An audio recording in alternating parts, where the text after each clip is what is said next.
So to illustrate consignment sales, let us solve problem letter A. On October 20, 2020, Abraham Company consigned 40 freezers to Holden Company costing 14,000 each for sale at 20,000 each and paid 16,000 in transportation cost. So, ang given dito class, 40, no? 40 freezers, okay? At ang selling price nito ay 20,000 each. Okay? At yung cost naman niya, we have here 14,000 each. Okay? Then meron daw siyang additional transportation cost or freight in amounting to 16,000. Ngayon, okay? On December 30, 2020, Holden reported the sale. So ito, okay? Itong si Abraham, transfer niya kay Holden. Okay. Abraham class is the consignor, definitely the seller. Okay. Now, Holden is the consignee. Okay. Yung pag-transfer niya, good as sold na ba yung 40 na freezer? The answer is no. So here, there is no valid sale yet. Okay? So, hindi mo po mako-compute na yung 40 multiply by 20, 80,000 na agad ang sales mo. Hindi po. Maghintay ka ng report ni consignee as an agent sa kung magkano or ilan ang nabenta niya. And sa problem class, okay, on December 30, 2020, Holden reported 10 freezers. So, sabi ni Holden, out of 40, 10 lang, okay, ang nabenta. Okay? So, kung 10 lang ang nabenta at nag-remit siya ng 170,000. So, ito yung niremit niya. Okay?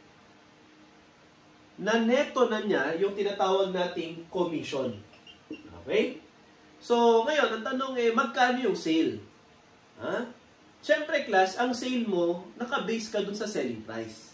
So, ang sagot natin, 10 times 20,000 na selling price, ang sale, okay, ni Abraham, okay, nung binenta ni Holden sa outside party or buyer, equivalent to 200,000. Hindi po 170, no? Kasi yung 170, na-deduct na dyan yung commission. So, yung 30 commission expense. So, ang sagot natin dito, class, ay letter C, okay? At 200,000 ay nako-compute by simply multiplying 20,000 selling price by 10 units, no? Take note that the transfer of 40 freezer, okay, to the consignee from the consignor is not considered as a valid sale until sold to the third party or outside party buyer, okay, or client or customer. Hence, only sale of the 10 freezers shall be recognized as consignment sale revenue. Okay, so ang sagot natin ay 200,000. Okay, yan po, no? So that is for problem letter A. Now for problem letter B, okay, the following information was derived from 2020 accounting records of Shark Company. Okay? So Shark Central Warehouse, meron pong beginning inventory na 55,000. Purchases, 240,000. Freight in. So, kapag ka bumili ka, additional charge yan, 5,000. Transportation to consignee, makikita nyo sa kabilang column, 2,500 under siya ng Shark's goods held by consignee. Ang tanong, ito bang goods held by the consignee ay sold na ba yan? Hindi pa po. Okay? Inventory mo ba yan, Shark? The answer is yes. Okay?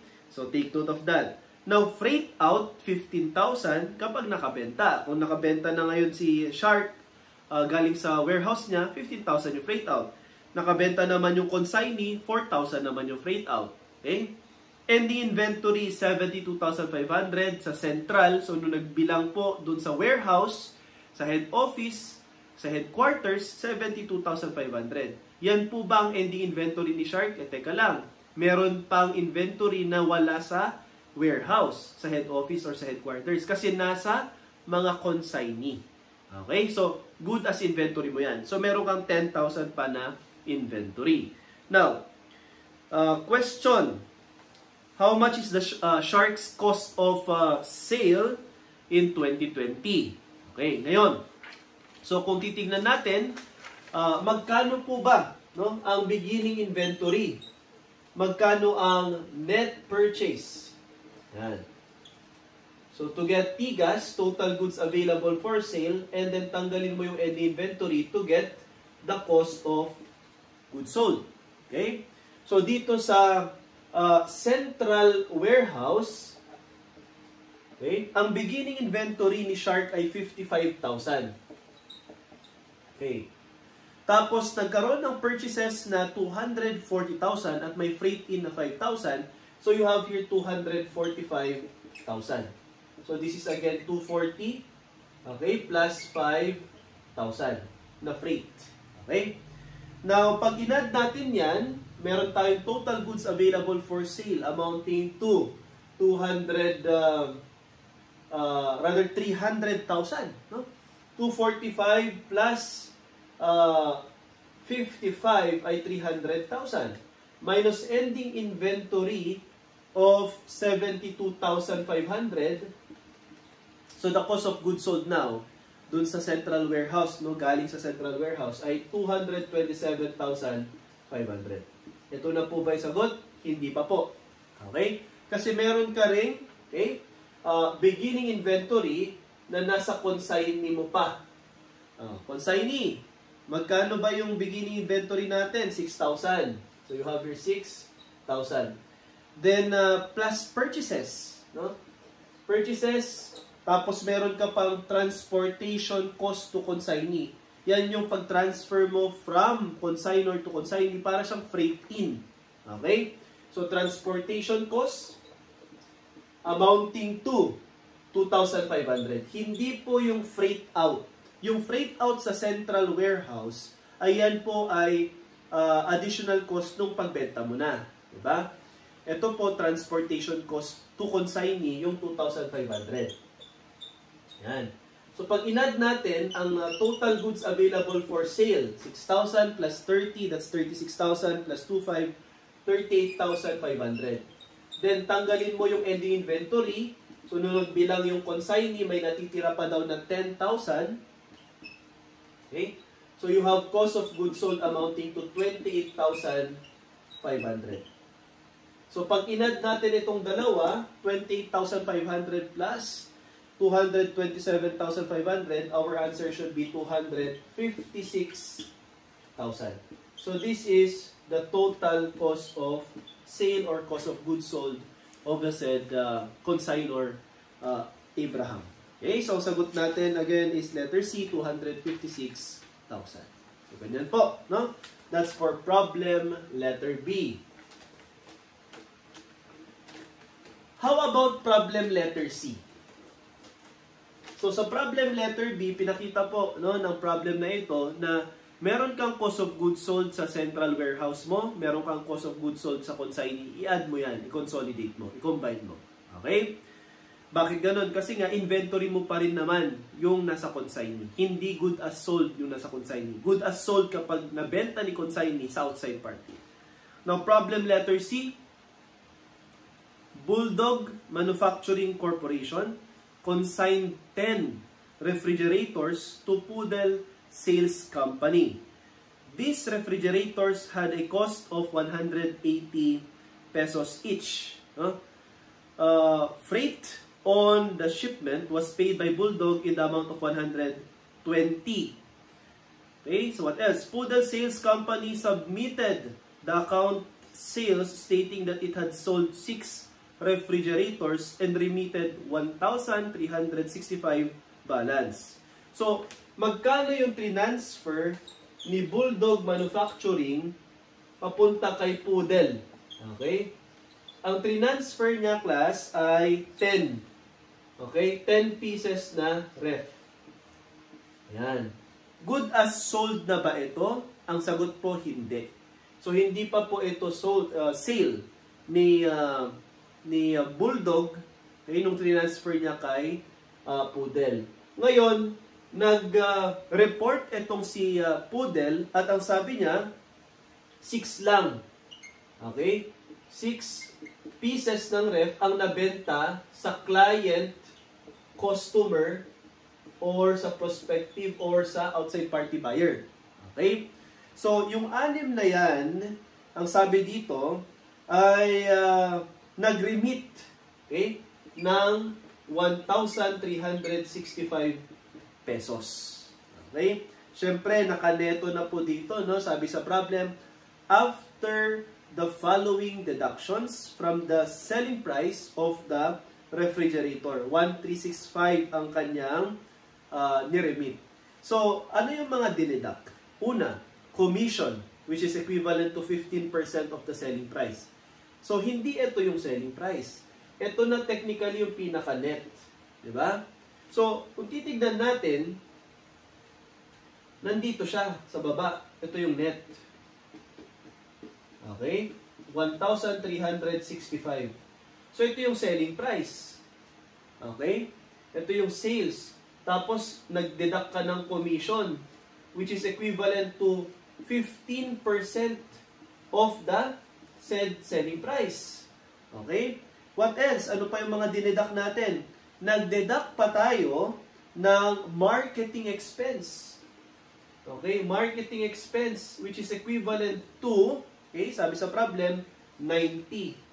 And then what else? Nag-deduct ka pa ng delivery and installation of items sold. So you have here delivery expense and installation amounting to 60.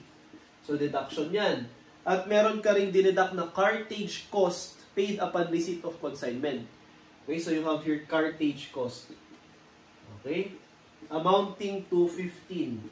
So this is again additional cost or fee of unloading or loading the said inventory.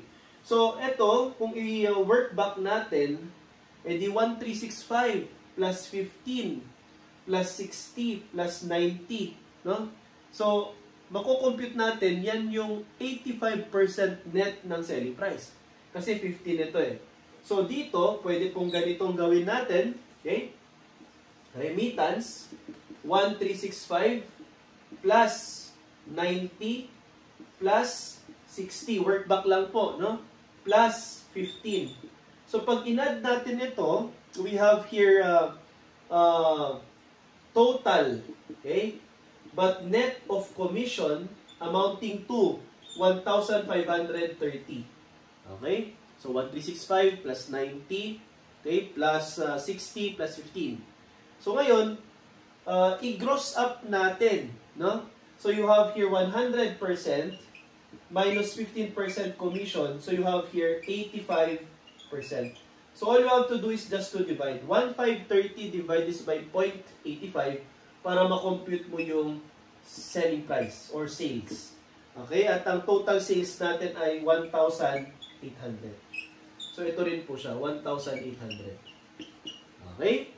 So, ang sagot po natin, the consignee sold the refrigerator, 6 refrigerators for a total of how much? Letter D, 1,800. Okay, so ito po yung sagot. Ito naman siya. Ngayon, for question number 4, okay, the commission earned on the sale of 6 refrigerators by Central Sales Company was, so magkano, or yung nabenta ni Poodle. Ayan. So, of course, i-multiply mo na lang, class, no? So, burahin ko to, ha? Okay? Yan. So, parehas lang din naman yan. Work back na pataas or pababa. So, ito, i-multiply mo lang ng 15%. So, 1/8 times 15% is equivalent to 270 pesos. Ito po ang commission. Yan. So, 1/8 minus 270 minus 90 minus 60 minus 15, ito na po yung niremit. Yan. Ito po yung niremit niya. Okay, 1,365. So, our answer again for number 4 is 270. Okay?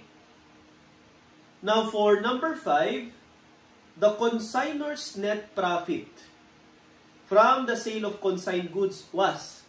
So, kung net profit yan, class, ito yung sales natin, no? 1.8, no? Tapos, meron tayong mga expenses na na-incur. Okay? So, ngayon, in computing for net profit, we start from sales revenue na 1.8 at mag-deduct tayo ng cost of sales, no? Cost of goods sold. So, we have here total sales,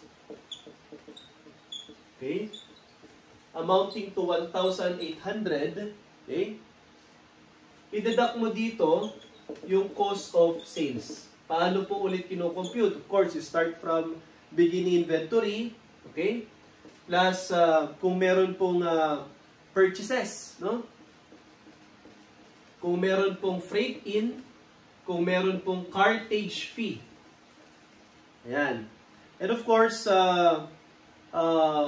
i-deduct mo, no? Yung ending inventory kung provided siya sa problem. Now, in this particular problem, binigyan po tayo ng 10 na inventory na transfer.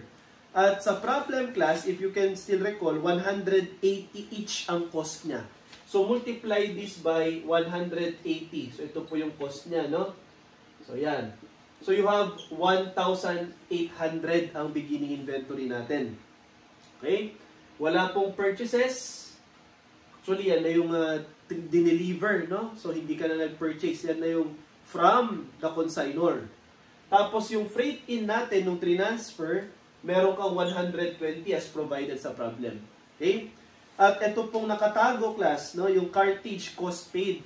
So, kanina, nakita natin na dineduct siya sa pag-compute ng remittance. Kaya 1,365 ang natitira. Kasi nga, nung dineliver, nag-deduct itong si consignee. No? But this cartage cost, okay, ay part hindi po ng OPEX, pero part siya ng cost of sales. So, dito mo siya ilalagay. Okay? Equivalent to 15. So, ngayon, pag in-add natin ito, the total cost now of 10 units ng refrigerator is equivalent to 1,935. Yan. Okay? Napakamurang ref, no? 1,935. Siyempre, yung value class, hypothetical lang, no? Then, divide this by number of units. So, divide this by 10 units. Okay? Ang makukompute na natin na cost per unit.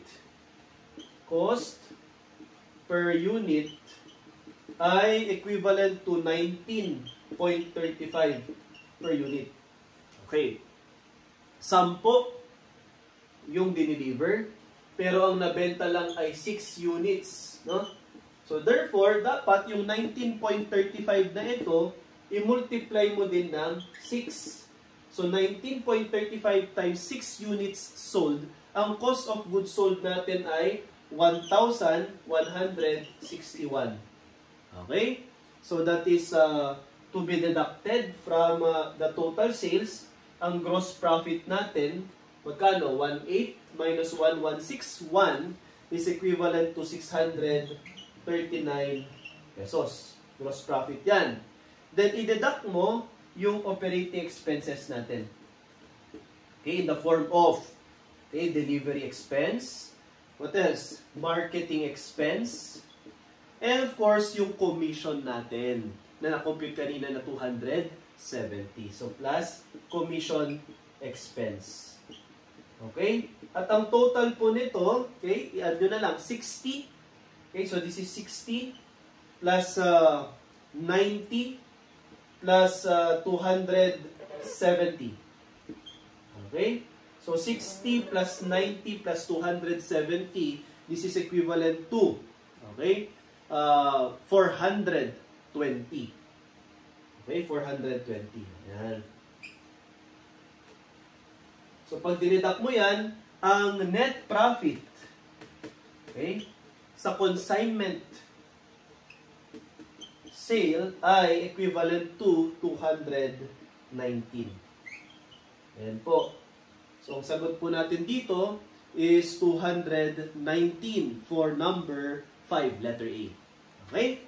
So that's for problem letter C. Okay? Ang lesson po dito, yung cartage fee ay part po ng cost of sale. At yung commission na na-compute, of course, part siya ng OPEX or expense. Okay? So this is again our answer for problem letter C, item number 5.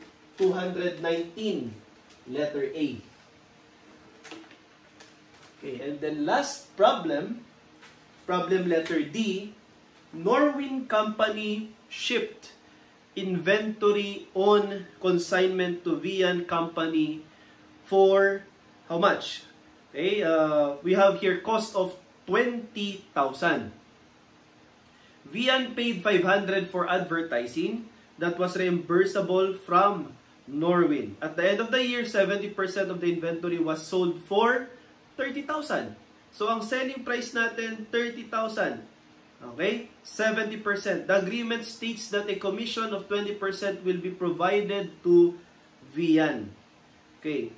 Question number 6. What amount of net inventory on consignment remains on the balance sheet for the first year for Norwin? So, class, take note na ang kanyang cost ay 20,000. Ang kanyang selling price or sale ay 30,000. Ang nabenta niya at the end of the year, 70% of the inventory was sold. Okay? So, ito, 70% sold.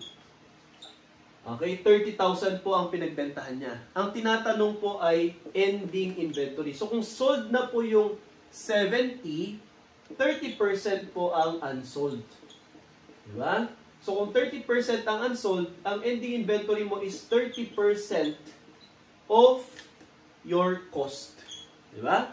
So, 30% ng 20,000, your inventory balance, ending inventory, is equivalent to 6,000.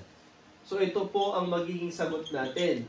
Okay? Hindi mo isasagot ang 0 dahil hindi po ibig sabihin na na-transfer na ni Norwin kay Vian yung buong 20,000 cost, no? Ay good as sold na yon. Mali po yon. Okay? Alamin mo kung ilang percent ang natitira sa 20,000, yun ang ending inventory mo. And in this case, ang sagot natin ay letter B. Ang ending inventory natin ay 6,000. Okay? So, ganyan po ang consignment sales class. No? Take note, the consignor is the owner-seller. Okay? While the consignee is merely an agent. And the transfer of inventory from the consignor to consignee is not considered as sale. So, there is no sales revenue yet until the said consignee will sell the said inventory to the prospective buyer, client, customer. Okay? Then, of course, the consignee as an agent may deduct commission income on his part, no? And commission expense on the part of the consignor. So, the consignee will remit the net amount. So, tatanungin dyan magkano ang sales, na-discuss natin kanina kung paano siya i-work back, or magkano net profit. So, take note of the effect of cartage fee and the commission expense. Okay? So, with this, we end our discussion with regard to consignment. Okay?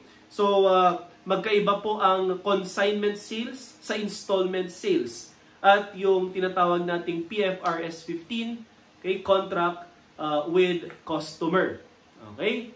So, with this, again, we end our discussion with regard to consignment sales.